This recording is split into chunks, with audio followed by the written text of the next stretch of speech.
Hey, look, we've got Kristin's Jackson here. Through body strung guitar.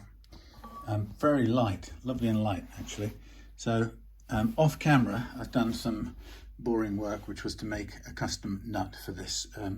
Nobody could sell me a nut of the right dimensions, which is unusual. Well, not unusual. They don't make a direct match for the Jackson. So there's the original. This is I guess a graphite version, but this is a Tusk XL version.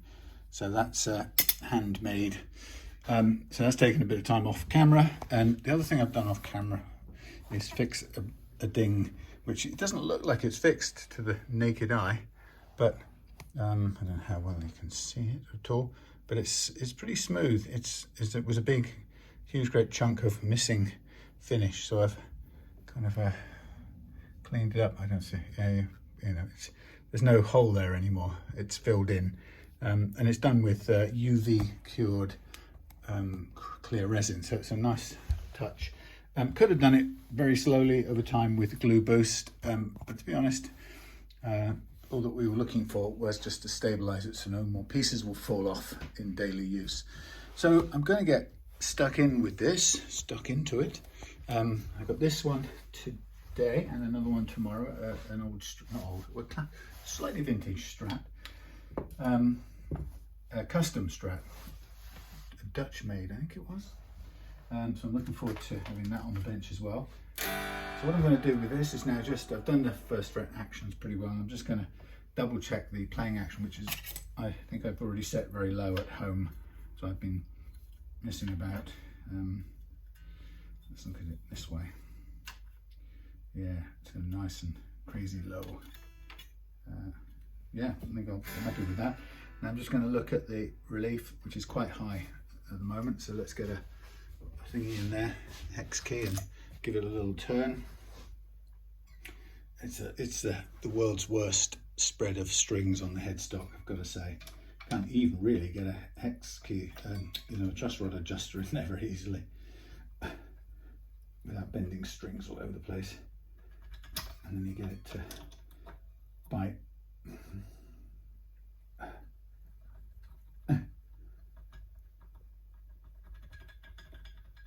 Holy cow. Come on. Let's see if we've got any flattening. Yeah, a little bit more.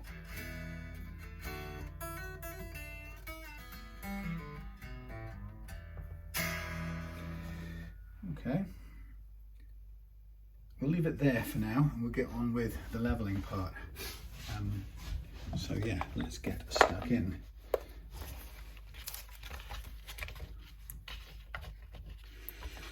Okie dokie. So yeah, the headstock business on these Jacksons, they are, as most people probably know, they are purely a style over substance, or should we say a form over function decision. There's no good reason why they are like that.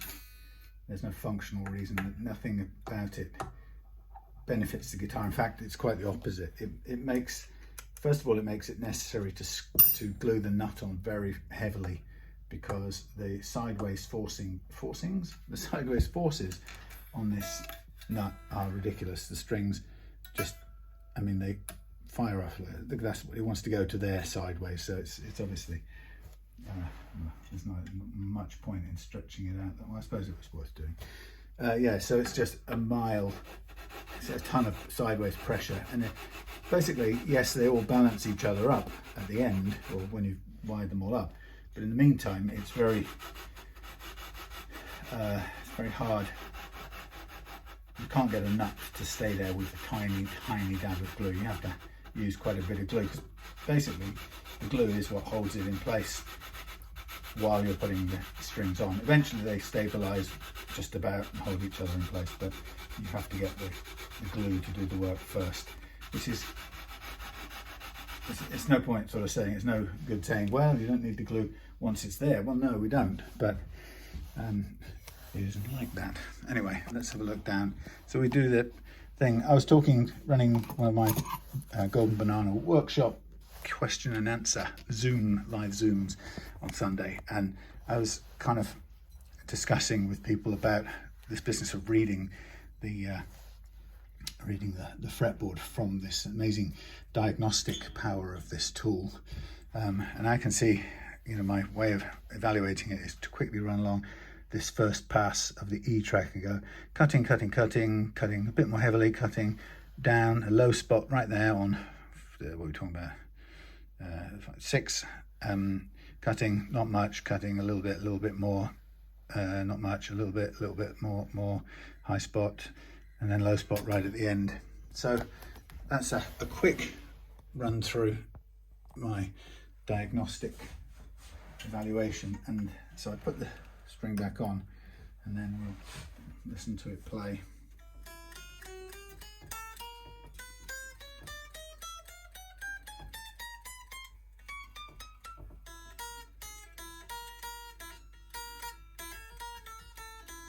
Well, that's okay. So the good thing is that it's not choking off any strings at this point in time with that bit of leveling, so I'm happy with that. I'll stop that there and move on to the B track. And do the same there. So this is the whole question of the heavy rock hockey stick headstock.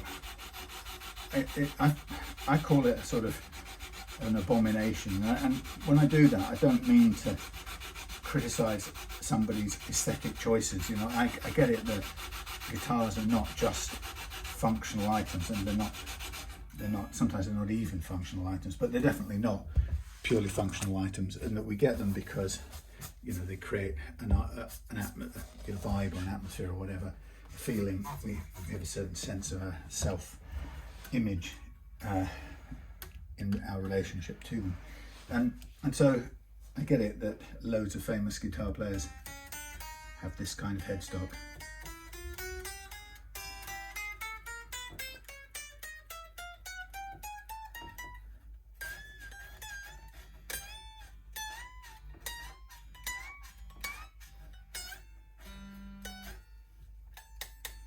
Right, so on this 12th fret, 14th fret,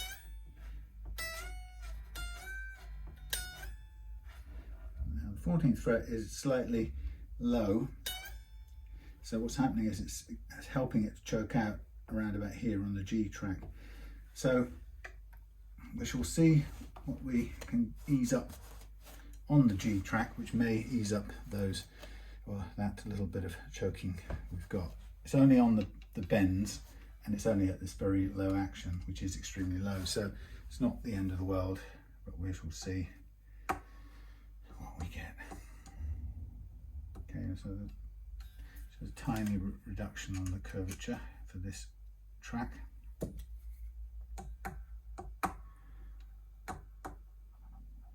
Very good.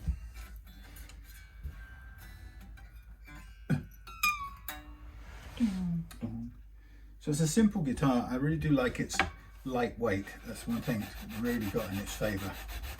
It must be basswood, something very like that, but it can't be much more than 6.5, 7 pounds maximum. So that really does score a big point. As you get older, or you're just tired of lugging huge great lumps of timber around for no massively appreciable reason, pound for pound, you'd say, why bother? So I think this felt great when I got it out of the bag and I took it down off the wall peg.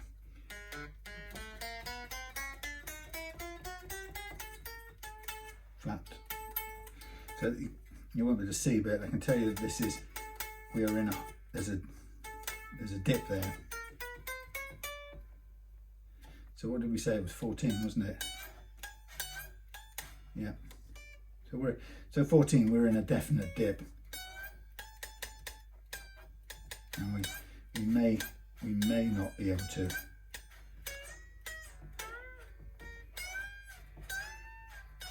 Just 14. So fret 14 is definitely in a dip in the guitar neck. The only thing we can do with it is, well, basically, when you have a low fret like that, all you can really do is to bottom out everything around it. And I can see I've done it worked quite hard on the frets, well, relatively hard on the frets either side of this. And I just think I don't want to pay any more fret metal to try and get there. I think I would rather do a very small hike in the playing action, which, considering I've got it down in a crazy low anyway, isn't such a bad thing to do. But it's one of those things that when you use this method, you have to assess as you go along, and deal with what you come across. And what this is telling me is that at the 14th fret there are a couple of low spots across the guitar neck, as there always are, some low, some high, but this at the 14th is low enough to mean that at the action I've got set here, it can't bend across into the G track without choking. And that could be, in one sense, it could be because there's frets in the G track are unusually high, or more common than that is it means that the place we're fretting in, the 14th fret itself, is in a dip, and that's confirmed by the pattern of cutting. It's now picking up. It was only really in this side of the neck at the 14th. It's like a little dent, a curve, or a wrinkle in the neck. It's very common, and as I've said on numerous occasions, I'm discovering that it's caused more by the compression of the neck than anything else. It's not as if there's, they started out with a neck that had some wobbles in it. I think the necks are always manufactured pretty flat, but they behave differently under compression. So this is the D track.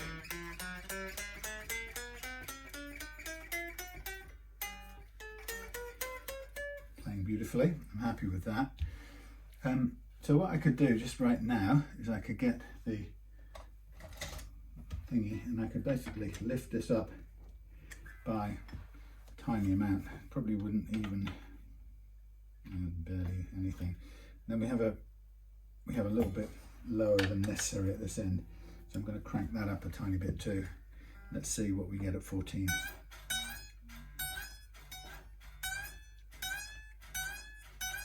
Just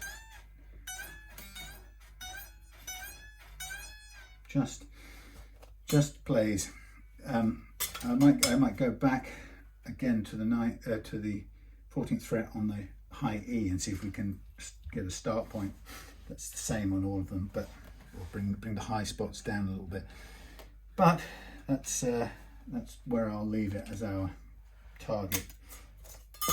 So the amount of lift I gave it there was tiny, but it's just enough to help us out of that problem. And like I say, the problem it's not a failure in the fretting method or anything like that. It's a failure it's a product of the way the neck behaves under load.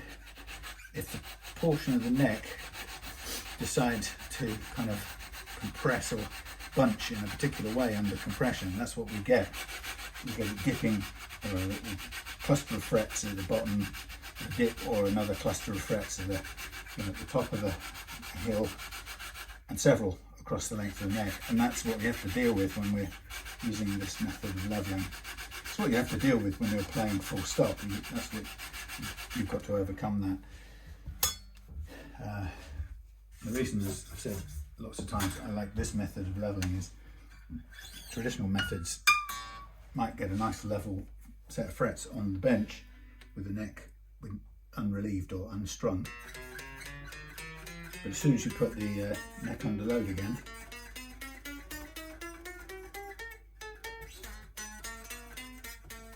kind of a little bit of zizz down there. As soon as you put the neck under load again, that leveling, as you know it, will go out. be out of level because of the compression effects. All the frets are moving basically when the neck's under load.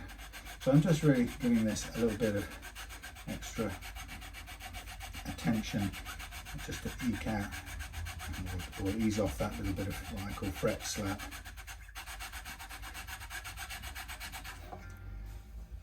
Of course, as I'm using it, it takes a little bit of material off everywhere else as well, because the beam's touching everywhere at the same time, but I'm sort of giving it a little bit of extra downward push at the area when I know there's a problem or slight problem. Okay, so I'm now tackling the E track, the low track I should say.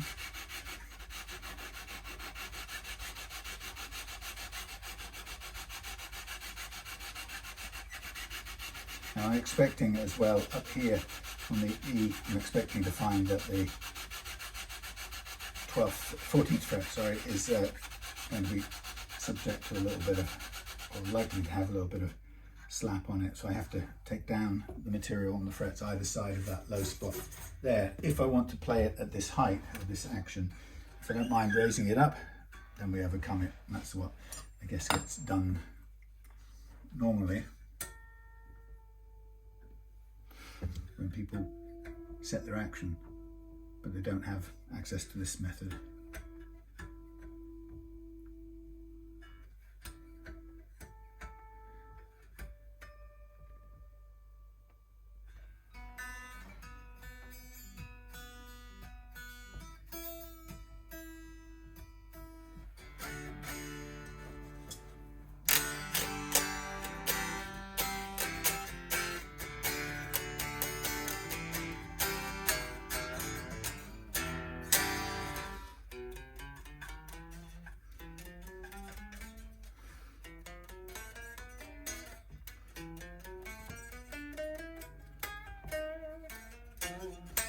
I'm going to do a tiny bit more on this A track at the top there, but it's pretty good.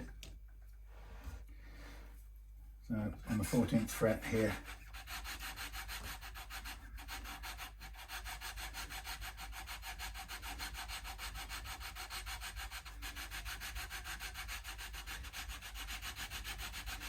I was looking at, there's a discussion online today about what was it about?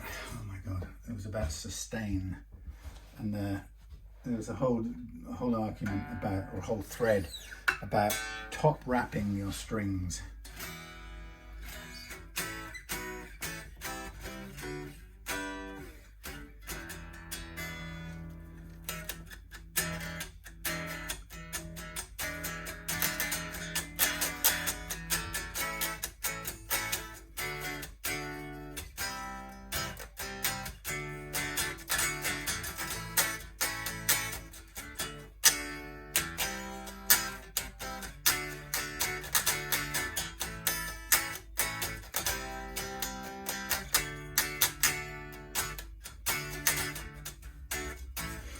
Which the algorithm kick me algorithm.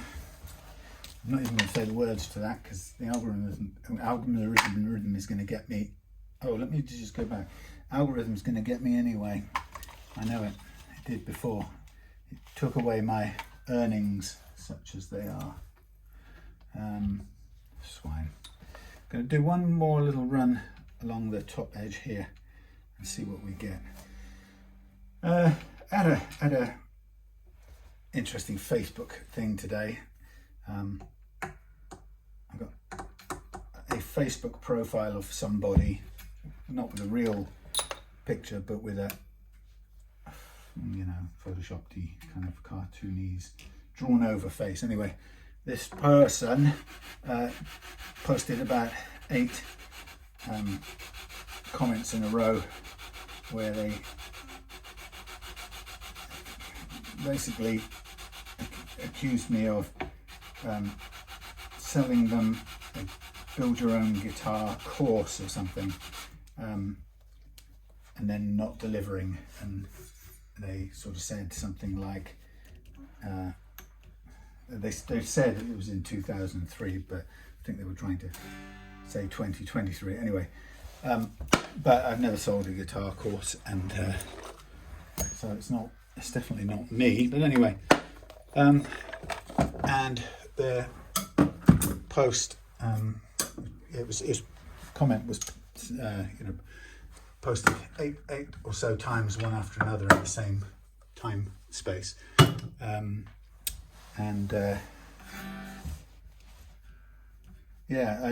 well, obviously it's incorrect, and it's, if it's a real person, then it's a libelous thing to do, to accuse you of something you haven't done.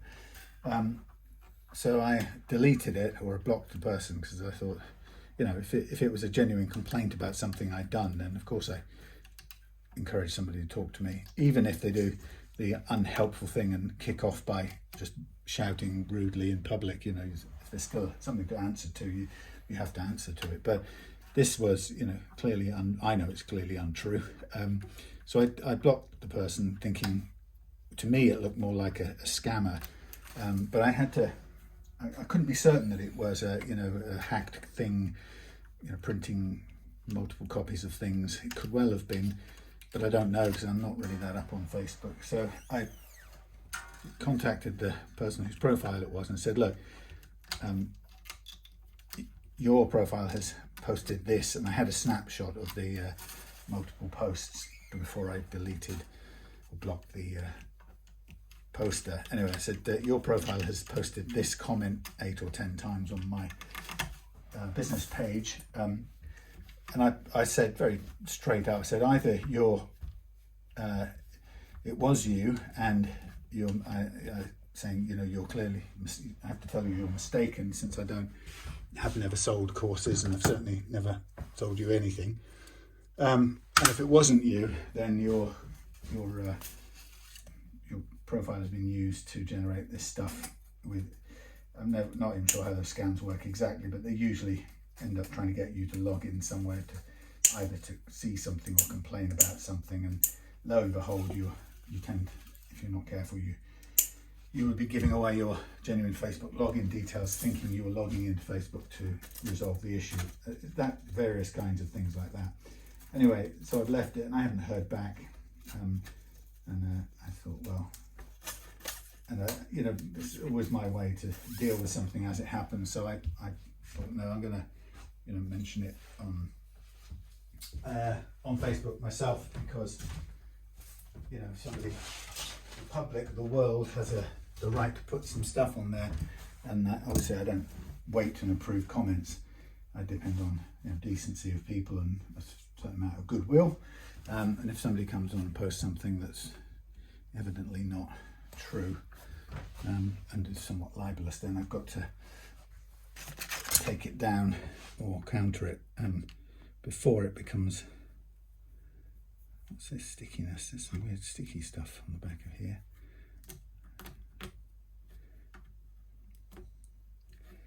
I wonder if my super glue's gone a bit, if it's interactive with something. Oh, it's still sticking, so that's fine. Yeah, anyway, so that was a strange start to the day. Just for my own interest, I'm going to be curious to know whether that was actually somebody. What's this little mark here? Cover up. Yeah, I'd be interested to know whether that was a scammer or somebody doing somebody who, genuinely thinks they bought something from me, and in fact turns out it's entirely possible that somebody might have bought a guitar course, because I noted to Claire this morning while we were looking at some stuff. I had said, there's a lot of these make a living being a guitar tech or luthier courses online. A lot of people selling them, and the angle is, do you like guitars? Would you like to make your living liking guitars? So there, by the same token, there must be a lot of people, or bound to be a lot of people signing up for these things, and possibly, if something went wrong, whether just an honest mistake or a scammy thing, it's entirely possible that somebody might have got ripped off with a product that wasn't up to scratch or never delivered or whatever.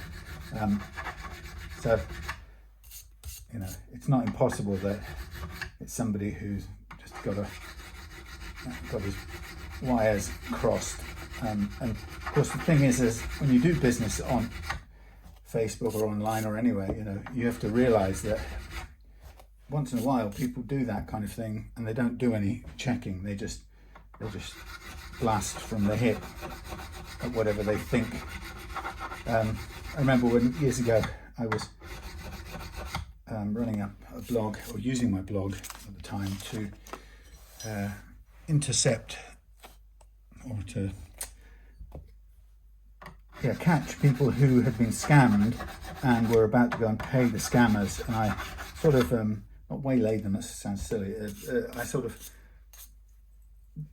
popped up and was able to say, hey, don't before you go and pay that, just here's what I've learned, and it is a scam and you're going to be throwing that money away and blah blah blah.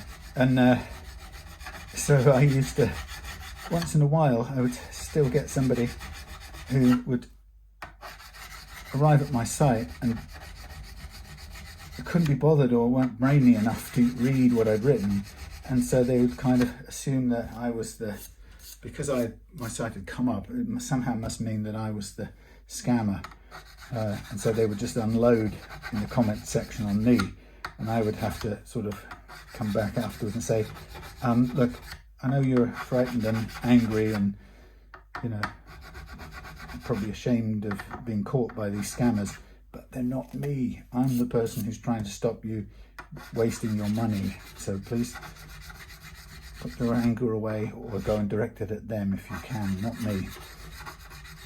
But people, once they're sort of fired up, people are very, it's very hard for them to climb down from that emotional state.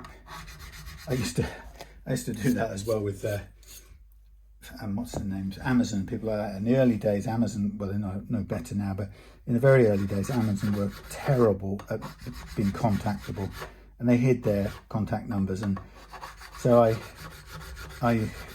spotted that, and I was so fed up of having to go through the hoops to find numbers that I got a couple of useful numbers and I published them on my blog, saying, you know, using as the title, Amazon helpline telephone number or something like that. And of course I got loads of people finding it, getting my blog in their results when they were furiously searching for Amazon, you know, and usually wound up to a point of exploding after days of trying to contact them to get some miscarriage of justice sorted out. And then they would come to my blog, and instead of noticing that I had provided them with the phone number or the contact details, they would just unload all of their stuff on me in the comments, going, order number 62579/T. I bought this on the 2nd of March and it came with 3 of these and 2 of those, and one of those was broken and the wire didn't work, and how disgusting, you're uncontactable, and I, you know, just go on and on and on. And I just sort of, I empathized with them, you know, for all the sort of misery and suffering that they'd experienced. But, you know, again, I had to gently say, I'm not the one you're supposed to be shouting at, really, because I didn't do this to you. It was those bad people what done it to you. But yeah, they just, honestly, they couldn't shift out of that emotional state. Would you bless them? Right, so what I'm going to do now is I'm going to go through the exciting phase of masking off this whole neck with the famous masking tape, and then after that I will do a full sand and polish out, and then we'll do a new strings and set the intonation. So this is, in a way, this was a fairly straightforward one. As you can see, the hardest bit was the nut. It's always difficult to make a custom nut from something like this. You have to start with a big block of tusk, and then you have to work it backwards and get the spacing as close as you can get. It's very, if you're not a machine, it is quite difficult to cut nut slots absolutely perfectly.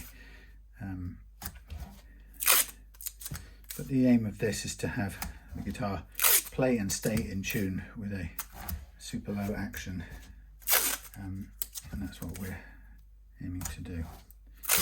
So given that, well, what can I do? I could either bore you with all of this or come back. Let me switch off. I'll charge the iPhone, and then I'll come back when this sanding and polishing is done. And then we hopefully will have actually it's only half an hour of film because I've done all the nutty stuff offline. So well, no, look, I'll just leave this running. I'm not liable to run out of I'd switch this off. Damn it, no wonder why I was getting warm. Yeah, I'll keep running because it's obviously not as long as I feel I've been at it, which is a good old hour and some already. Yes, so that's about the second scammy thing, or brackets possibly could be real life. This chap might really have been ripped off by somebody and, gone off half-cocked thinking it was me.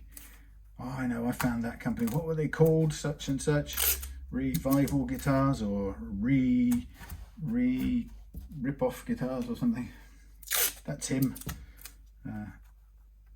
But yeah, it's more. I have more than a few of those.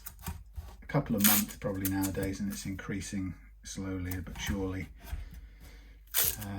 I get, you have been selected for the best business directory, and business awards or something. Just fill in your details here and send them back, and then we'll probably invoice you for something you didn't actually want. And if you're scared enough and insecure enough, we might even bully you into paying, because you wouldn't want to tell anyone else how stupid you'd been. So you'll keep it to yourselves, and we'll bully you. That's how it normally works. Even to the point of having call centres full of people phoning people all around Europe and beyond all day long, bullying them into paying, because they managed to convince them they've made some sort of heinous mistake that's really ultimately their fault, and not the fault of the people who set it up in the first place to happen. Which is the scammers that I've been dealt with in the past. But anyway, so it is absolutely on the increase.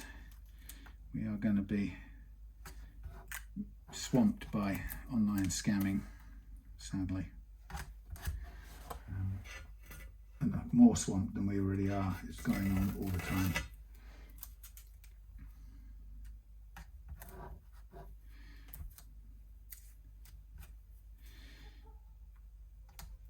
But we've kind of brought it on ourselves, really, by haste with which we've dived into this new technology thing without really any caution or reflection, sage consideration. We've just gone for it. Our culture seems to have treated it always as an unquestionable good. And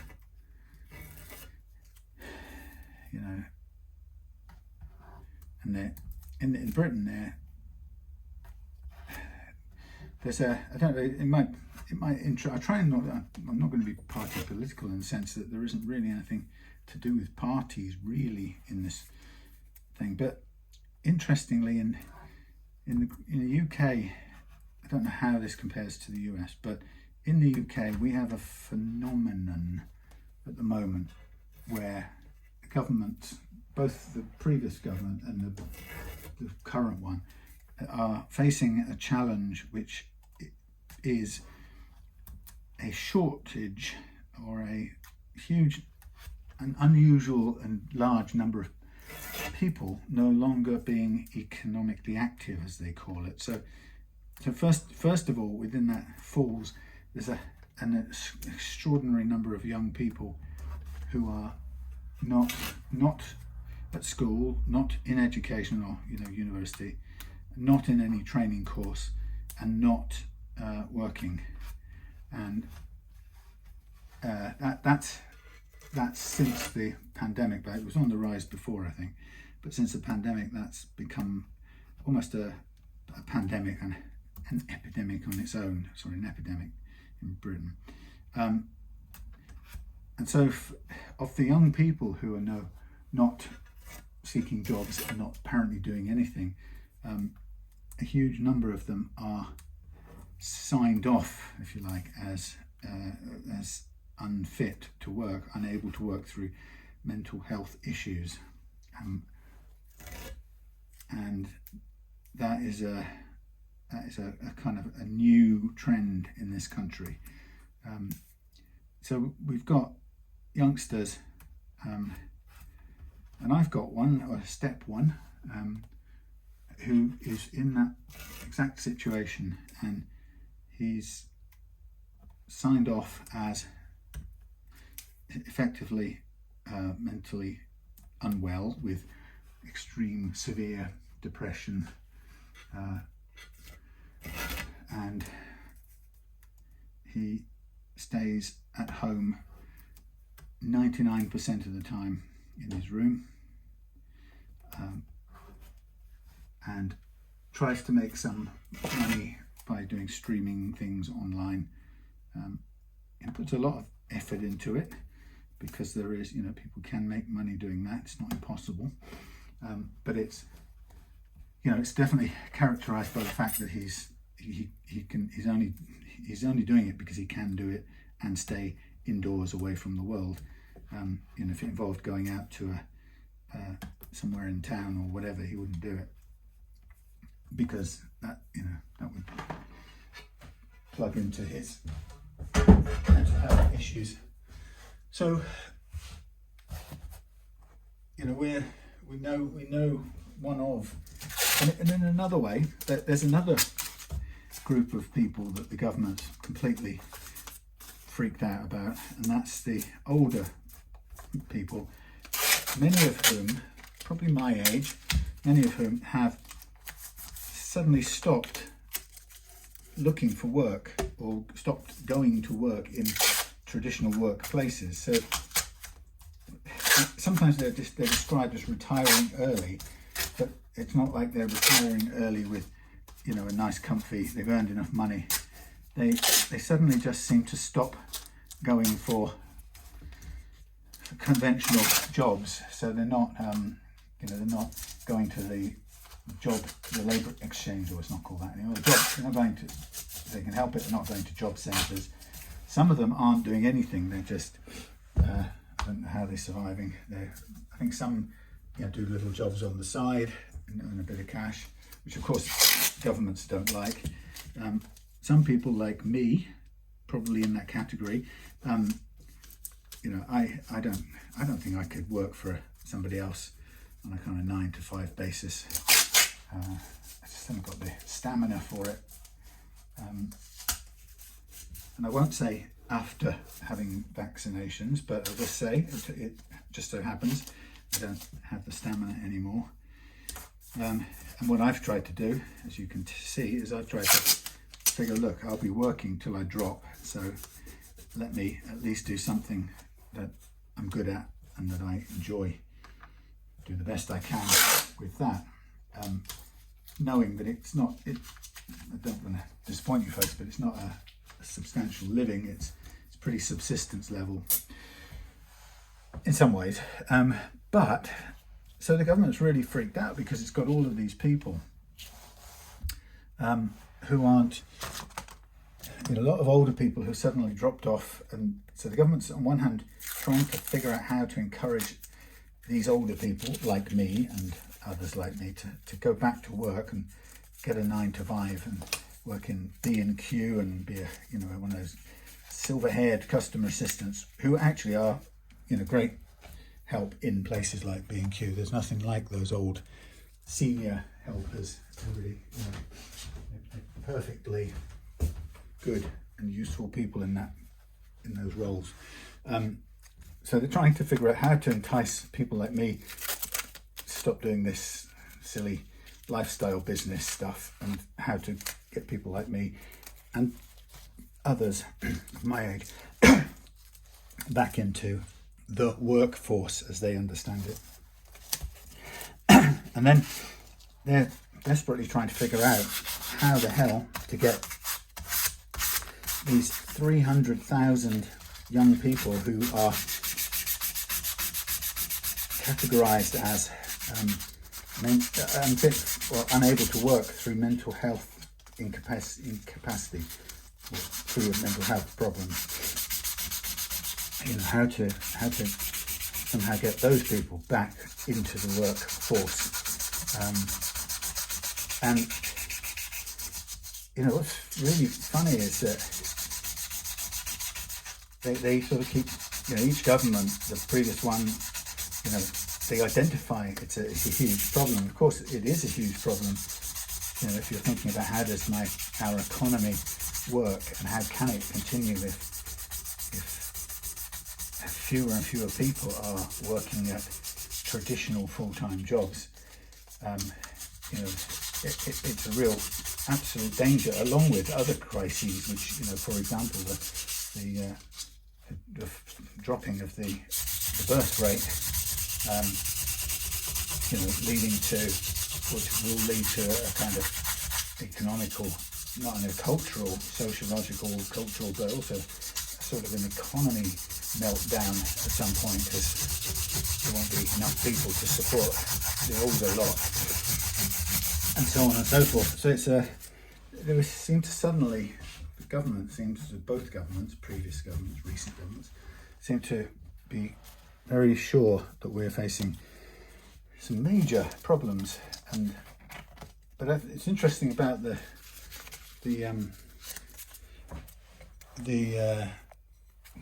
economically inactive label that they give people, and I sort of keep hearing the discussions on the radio, and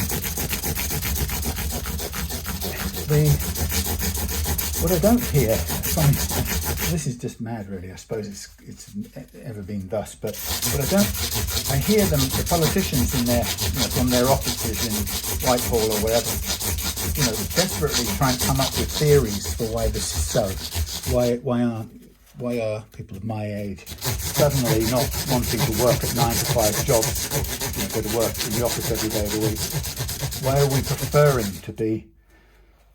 And that's one of the sort of questions. It's clear that people who don't do that, who don't have those kinds of jobs, find themselves economically disadvantaged, and so people of my age who aren't doing these full-time career type jobs probably pull out of the consumer end of the market a bit. We're no longer such active consumers, and that concerns the government as well.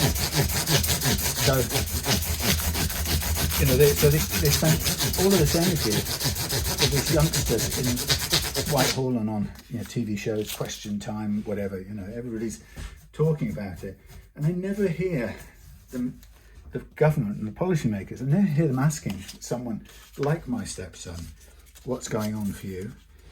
Straight up, honest discussion. The governments tend to sort of respond with bundles of attempted fixes, which kind of implicitly suggest that they think they know what the problem is, and here's our you expect us to come up with solutions. Well, here they are. This is what we think will fix it. And you only get to know what the government thinks the problem is when you see their solution, which is crazy. I think the government, I've never seen the government, any of the governments, or any other policy think tank, policy body, asking people like me or my stepson, what is it that's going on for you that means, Sam, you would rather live on a sort of pretty much subsistence level doing the thing you really enjoy, but not be in the consumer market for a house anymore, or not be buying new cars, or not be going on holidays. Last holiday was 8 years ago. That sort of thing. So, it's like, if you asked me, my answer would be, I don't want those things enough to dedicate, the whole day, 5 days every week to it. To do it for working someone's shop or Morrison's or whatever. Equally, I don't want to sit around and have somebody pay my rent. I like to do this. I'm happy to be able to pay my bills. But and if I couldn't do this, would I do something else, work in somebody's shop or whatever? Yes, I probably would. So, but I guess the answer I'm giving is that I don't want the extra things, the material things, enough to carry on the on the hamster wheel. And I think it's a sort of willful downsizing that people my age, some people of my age, doing. Because as you get to, I'm 61 now. You get to 61, and most people nowadays, most people of my age nowadays have either lost people close to them through sort of natural, or inverted commas, natural attrition of age. It's that kind of era. We're starting to see people we knew die off, if we're the lucky ones to stay behind for a bit longer. So we're seeing mortality much more tangibly than we were before. And arguably, whether people like it or not, we are absolutely seeing mortality a ton more around this age group because of the increasing cancer rates over the last 20 years. It's a huge increase in incidences of cancer. And so, we're seeing that, and most people I know of my age who I talk to on, for example, on the Facebook page, We Love Guitars, just about every person my age that I enjoy chit-chatting with about guitars has somebody sick that they're either caring for or they're part responsible for. They've lost somebody through illness. They know somebody, a good friend's got cancer and passed away. Everybody, almost everybody of my age is in that zone. And so, and more so probably than arguably 50 years ago, maybe, I don't know, I'm just guessing. But we're very much,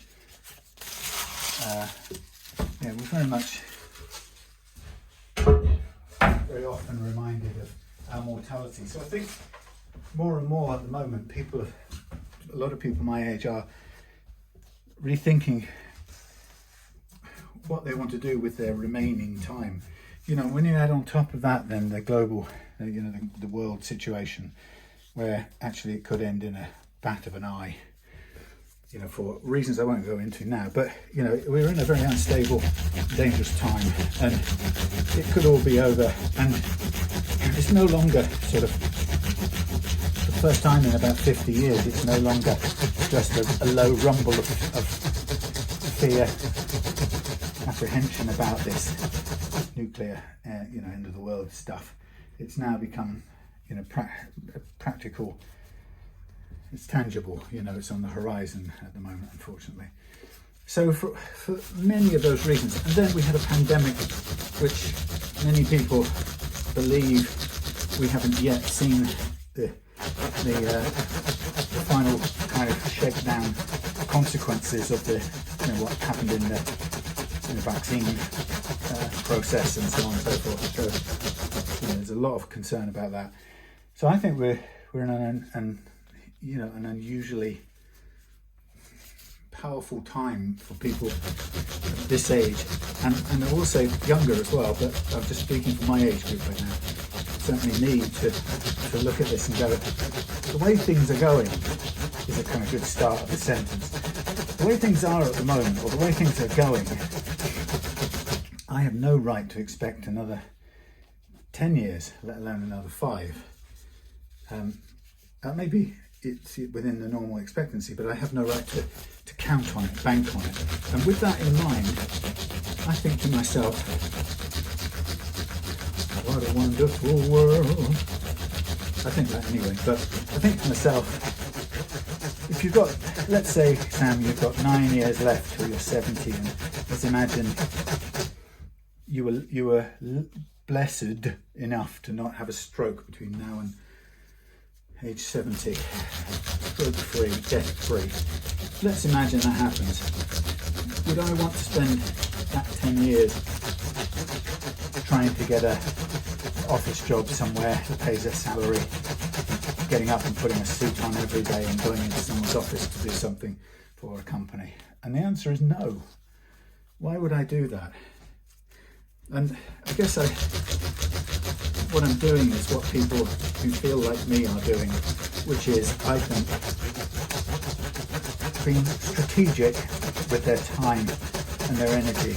And I think it's energy as much as time, right? So the two things are hand in hand, or the two things are linked. I recognize my limits energy-wise, and so I'm government, I know you're listening. The reason I'm not economically on the treadmill or the hamster wheel is for all the reasons I've said about being much more aware of mortality and the shortness of life and the preciousness of it in this time, what we're in, for all the reasons I've explained. And so that being very real and pressing on me, I'm being strategic with my time. So that you could say to me, well, sunshine, if you want to not worry about your rent every month, and you want a holiday and a new car when it goes wrong, then you're afraid you're going to have to go out and get a 9-to-5 job and get a proper salary and put your nose to the grindstone and do all those things.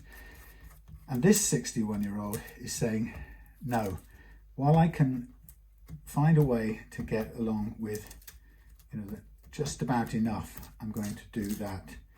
So in a way, the just about managing that a lot of people have got used to doing, because the world, the economy seem to just keep them in that place anyway.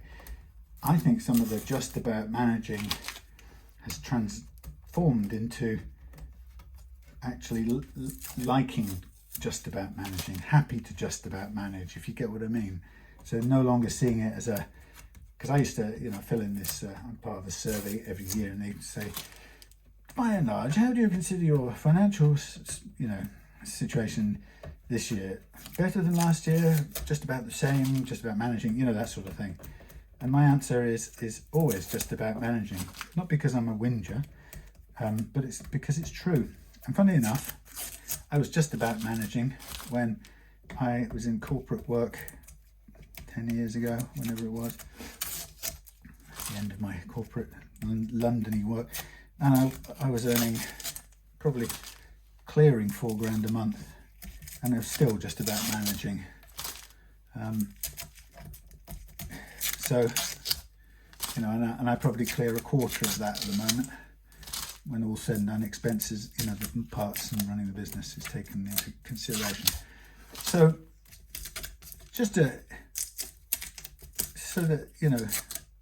I just wish the government would have somebody capable of listening, or any government would have somebody capable of listening carefully and properly. That seems to be really one thing to me that's missing. I would love to be able to talk to somebody and let them understand why my choices are the way they are these days.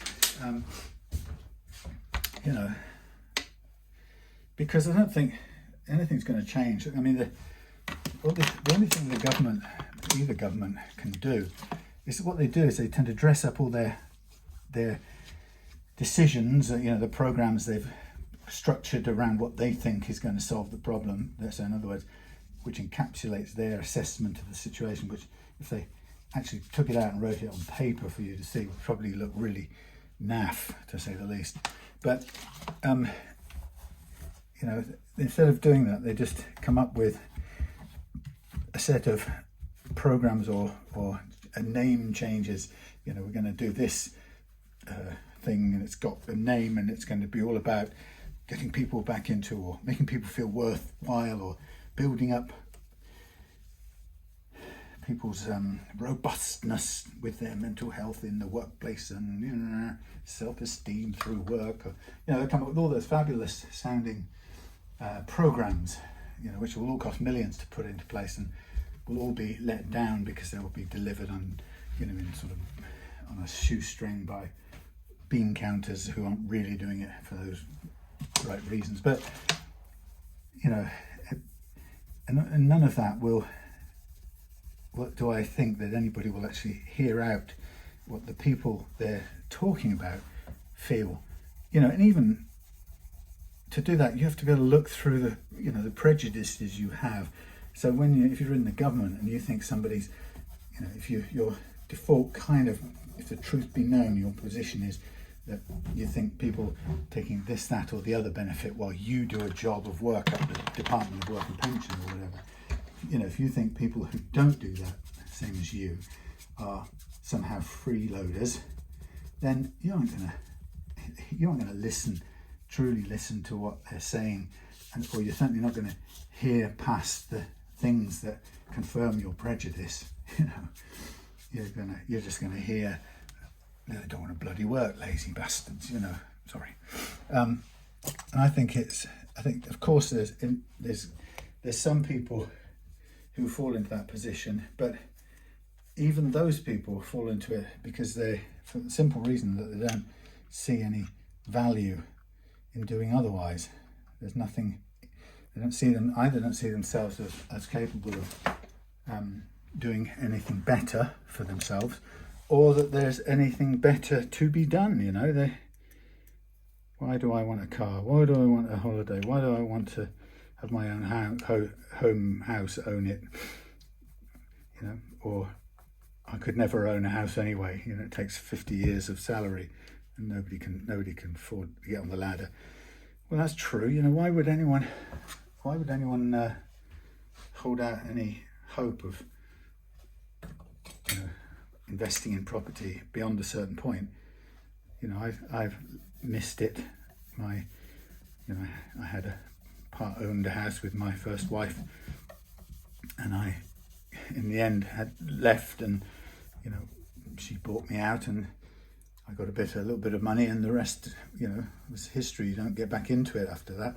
You end up with a second family, and, you know, it's hard to get.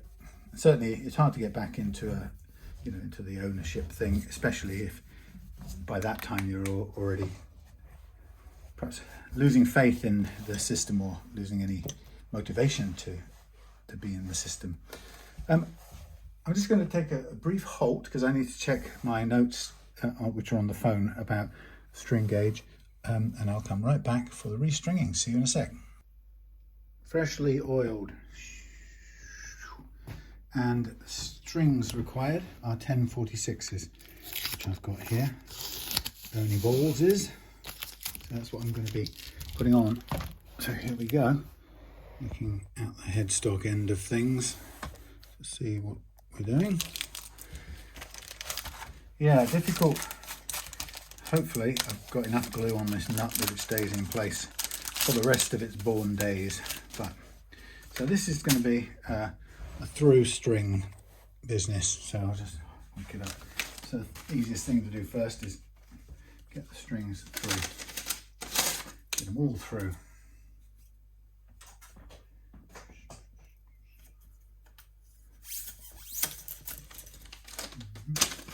I was just thinking off camera, looking at a poster of the Beatles in my workshop, and apart from being, you know, when I go off this planet, when people say, was there a single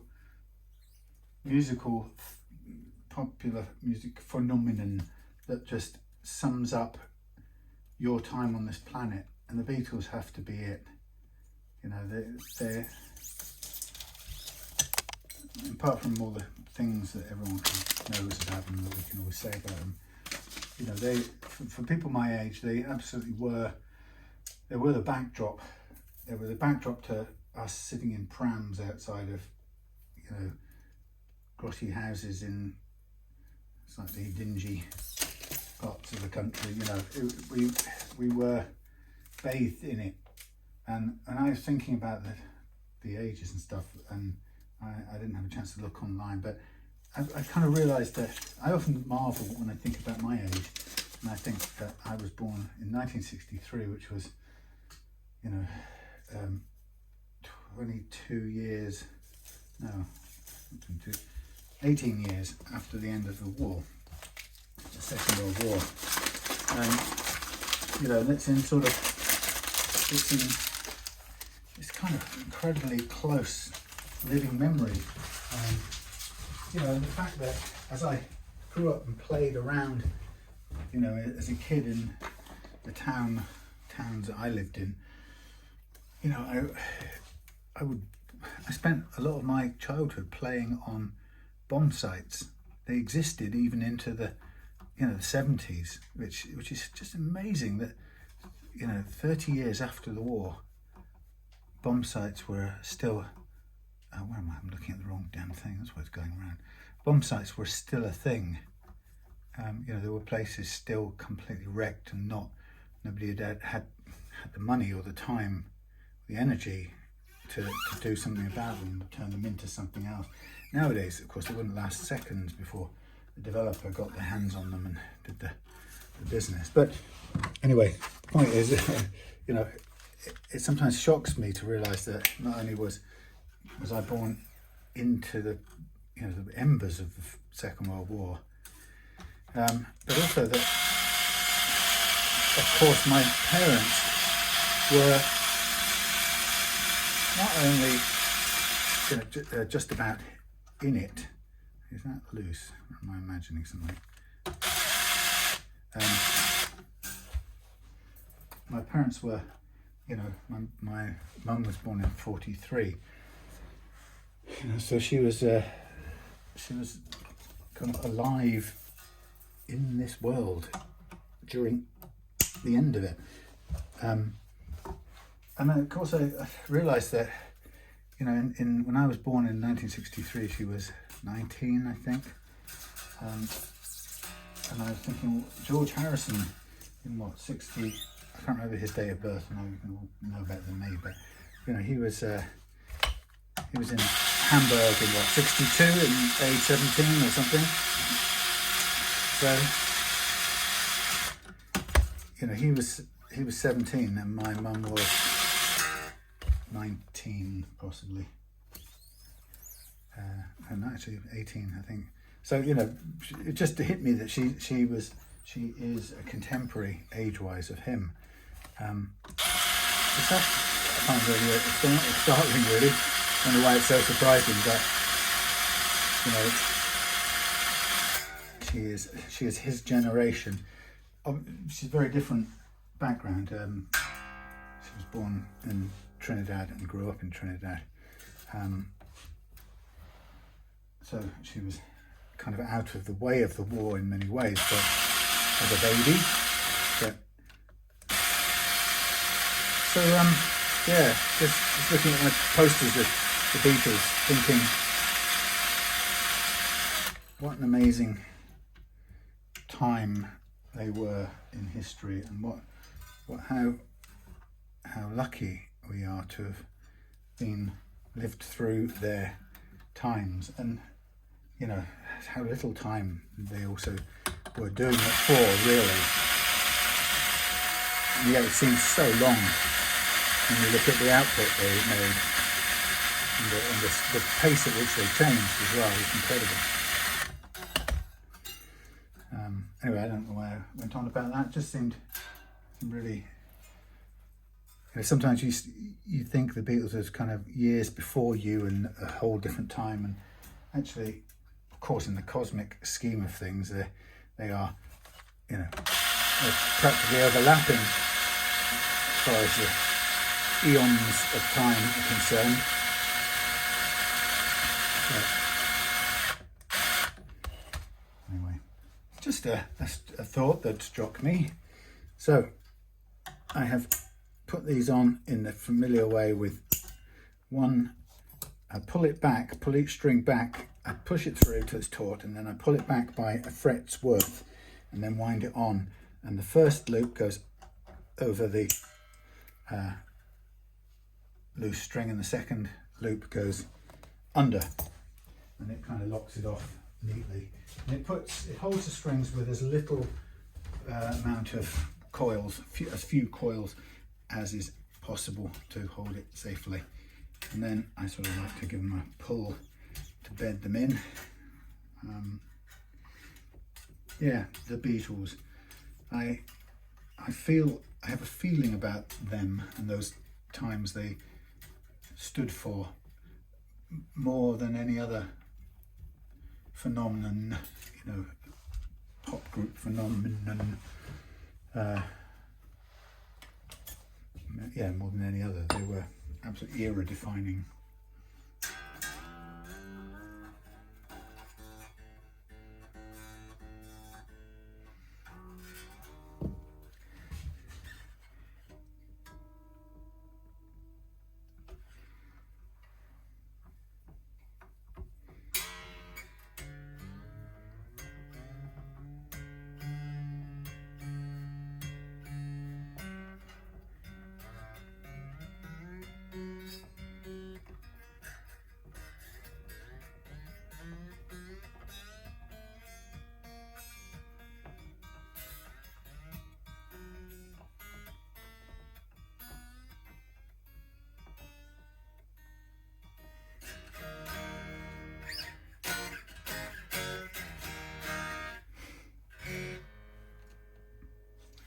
So once you've got your strings on, I'll show you how the thing looks wrapped around the post.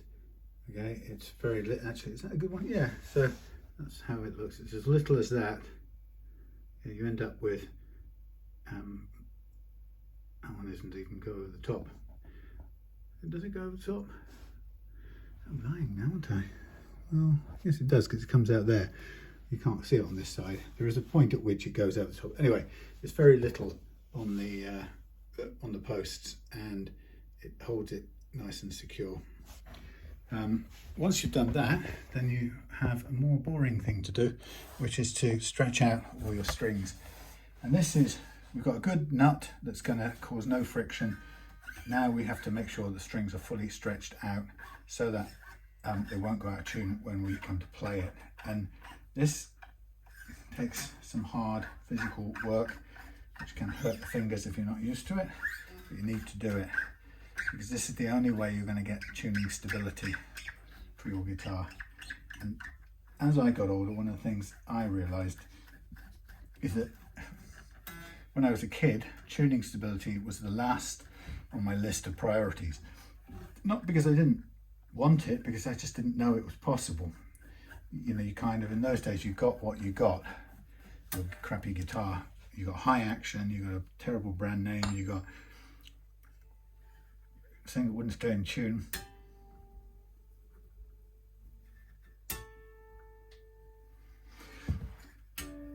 And you had to live with it.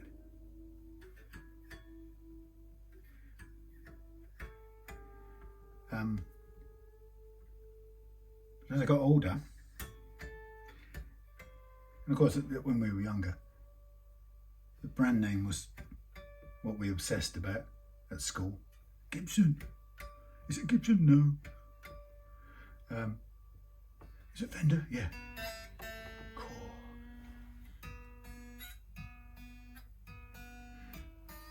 But as I got older,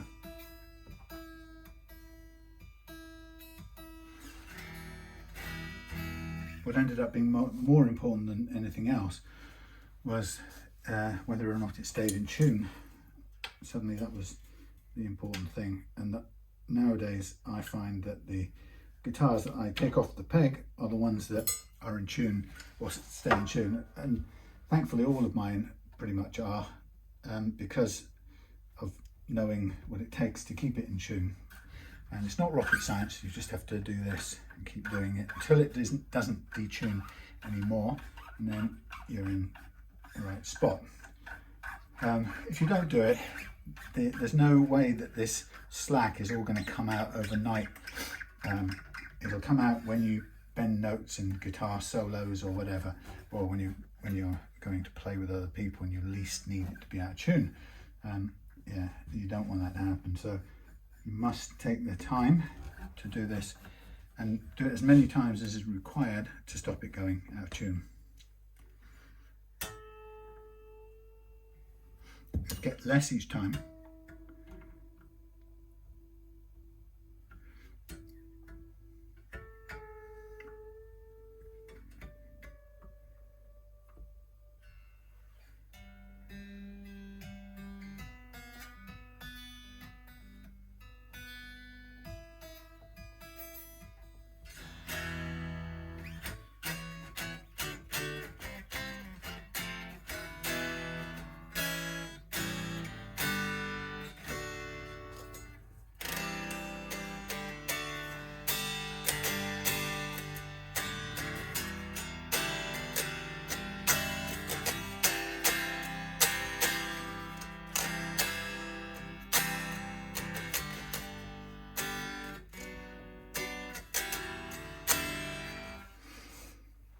There we are.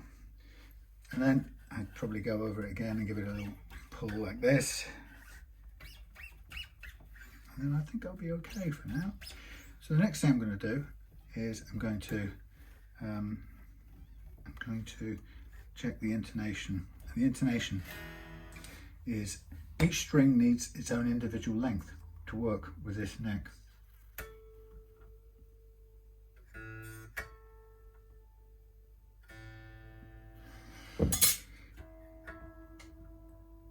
So I'm going to check that.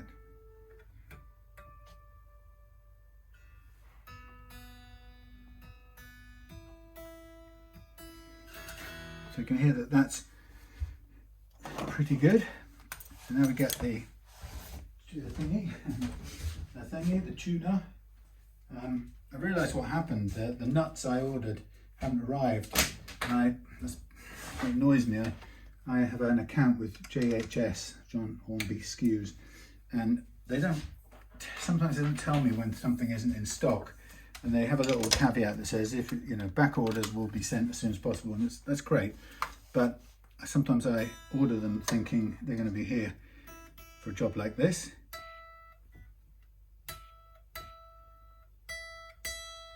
And they're not, which means I had to revert to making one from scratch.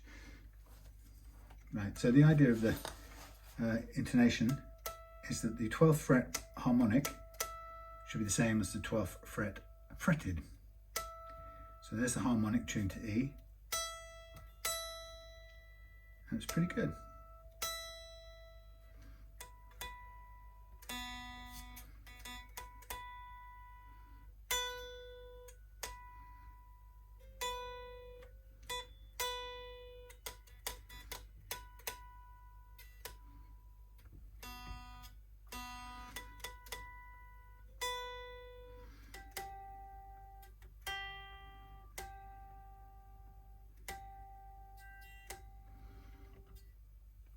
Kristin's got this bang on.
Perfect.